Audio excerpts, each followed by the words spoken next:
ঘুমিয়ে ঘুমিয়ে তোমাদের সঙ্গে কথা বলছি। শরীরটা খুব খারাপ, ভীষণ খারাপ, শুয়ে আছে। তো আজকে সারাদিন কোনো ভিডিও দিতে পারলাম না, সেই জন্য একটু ভাবলাম তোমাদের সঙ্গে একটু ভিডিও শেয়ার করি। বাবা সাউন্ডটা কমাও। আজকে 3 দিন ধরে অ্যান্টিবায়োটিক আর এক ইনজেকশনের বড়ি। সকালে 3টা ট্যাবলেট, দুপুরে 3টা, রাতের 3টা।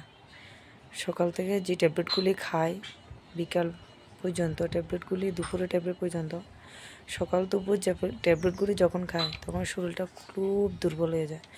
এত দুর্বল যে কথা বলার শক্তি পর্যন্ত থাকে না।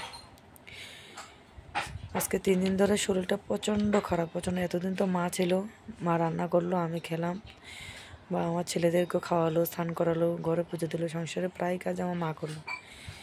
বেশি কিছু করতে হলো না, শুধু খাওয়া আর ওষুধটা খেলাম, টাইম মতো ঘুমালো। কালকে তো মা চলে গেল, তো আজকে সকালে রান্না টান্না করলাম, তারপর গিয়ে খাওয়া দাওয়া করে যখন ওষুধটা খেলাম, খুব দুর্বল। এত দুর্বল মানে কি বলবো, বুঝতে পারছি না। কত কষ্ট করে যে সংসারে কাজগুলি করি, কত কষ্ট করে ছেলেদের রান্না করে খাওয়াই, ছেলেদের দেখাশোনা করি, কীভাবে যে স্নান করায়। ওরা বড় ছেলে পুজো দেয় কোনো রকমভাবে, যা পারে তাই দেয়। কত কষ্ট করে যে রান্না করে খায়, আবার ছেলেদেরকে সামাল দেওয়া, এত কষ্ট মানে কি বলবো আর বুঝতে পারছি না। খুব শরীর দুর্বল, খুব দুর্বল। মাথাটা তুলে দাঁড়াতে পারি না, এত দুর্বল হয়ে যায় যখন ওষুধগুলি খাই। হঠাৎ করে যে ভগবান কেন আমার সঙ্গে এরকম করলাম বুঝতে পারি না। যখন থেকে বুঝেছে তখন থেকেই ঠাকুরের, শিব ঠাকুরের প্রতি খুব শ্রদ্ধা, ভক্তি, সম্মান। নিজে না খেয়েও ঠাকুরের পূজা দিলাম, সব কিছু ঠাকুরের জন্য করলাম, সংসারের জন্য করলাম। আজ আমি অসুস্থ, আমার জন্য কেউ নেই, ঠাকুরটা পর্যন্ত নেই, ভগবানও আমার থেকে দূরে সরে গেল।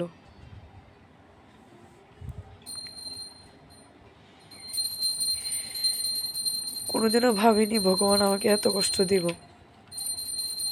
যখন বাচ্চা হয়েছিল না, যখন বাচ্চা হয় নাই তখনও বাচ্চা হয় না, শ্বশুর বাড়িতে অনেক কষ্ট, অনেক যন্ত্রণা, অনেক কিছু সহ্য করতে হয়েছে। আর এখন এত বছর পর অসুস্থ, এখন স্বামীর কাছে আমি বোঝা হয়ে গেলাম, অনেকের কাছে বোঝা হয়ে গেলাম, স্বামীর কাছে না, অনেকের কাছে বোঝা হয়ে গেলাম।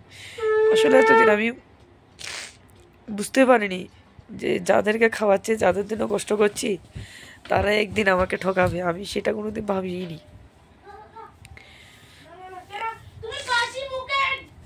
এখন বুঝতে পারছি যে এতদিন ভালো ছিলাম, সুস্থ ছিলাম, সবার জন্য ভালো ছিলাম, আর এখন আমি অসুস্থ, সবার জন্য বোঝা হয়ে গেলাম।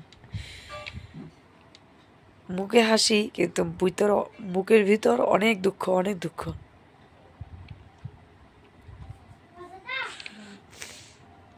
জানি না ভগবান আর কতদিন, আর কতদিন, আর কত দুঃখ দিব সেটা ভগবানই জানে।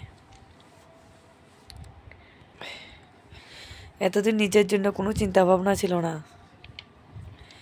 যে আমি সবার জন্য, অনেকের কাছে শুনেছি যে সবার জন্য করলেই নিজের জন্য হয়, আর এখন ভাবছি যে সবার জন্য না করে যদি নিজের জন্য কিছু চিন্তা করতাম, তাহলে অথবা আজকে এই দিনটা দেখতে হতো না। সবার জন্য ভাবতে গিয়ে আজকে নিজেও অসুস্থ হয়ে গেলাম।